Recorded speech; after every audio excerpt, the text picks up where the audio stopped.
দেখতেই পাচ্ছি এগুলো সব পরিষ্কার করা হয়ে গেছে সব নিয়ে। এই দেখো পরিষ্কার বসেছিলাম আর পরিষ্কার করাও কমপ্লিট। সব কিছুগুলো সব বিকালবেলা ধুয়ে দেবো। শ্যাম্পু দিচ্ছি, ঘর ডিপ ক্লিন করেছি, প্রচুর কাচাকুচি করেছি। এনার্জিটা হালকা একটু লো আছে, বাট ঠিক আছে। এখন এখন এডিট বাকি আছে, এডিট করব, তারপরে লাঞ্চ করতে বসবো। লাঞ্চও রান্নাবান্না আজকে সেই লেভেলের আছে, লেভেলটা কম না বেশি। এটার মুনালো মাছ ভাজা, এটার একটা তরকারি খেয়ে দেখি কেমন, তারপর তোমার সাথে রেসিপিটা অবশ্যই শেয়ার করবো। আর ওখানে রয়েছে খাসির মেটের, একটু কাই আছে, কারণ মোরলা মাছটা একটু শুকনো তাই। তো চলো ব্লগটা আজকে শুরু করি। প্রচণ্ড গরম, বিশ্বাস করো গরমে না পাচ্ছি না। প্রচুর কাচাকুচি করেছি, পুরো 3টে দড়ি ভরে গেছে। ঘরের অবস্থা দেখতেই পাচ্ছ। আলম খালি রেখেছি, থাক আমি পরে ওগুলো ঠিক করে নেবো। তো চলো একটু রেস্ট নিই, দেন তারপর বিকেলে আরও কাজ আছে।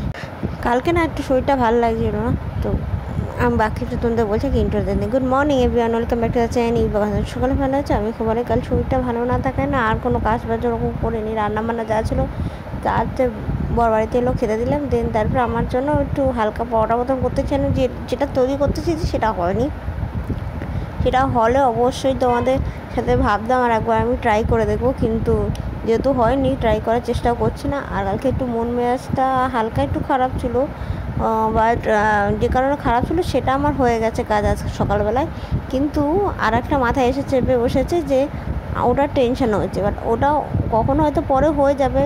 কিন্তু আমি চেয়েছিলাম এই মধ্যেই কমপ্লিট করে রাখতে সব কিছু, কিন্তু কমপ্লিটটা অ্যাকচুয়ালি হয়নি। তো বুঝতেই পারছি হয়নি, কিছু করার নেই আমার। এখন আমি কিছু করতেও পারবো না, আমার হাতেই নেই, এখন আমার হাতের বাইরে চলে গেছে। খবর আমার কান অবধি এসে পৌঁছায়নি, আমি যেখান থেকে খবর পাবো না পাবো সেই সবও পৌঁছায়নি, কিচ্ছু আসেনি। তো আমি কি করব আমি সত্যি জানি না। তো চলো ভিডিওটা আমি এখানেই শেষ করছি, নেক্সট ভিডিওটার জন্য তোমরা অপেক্ষা করছো।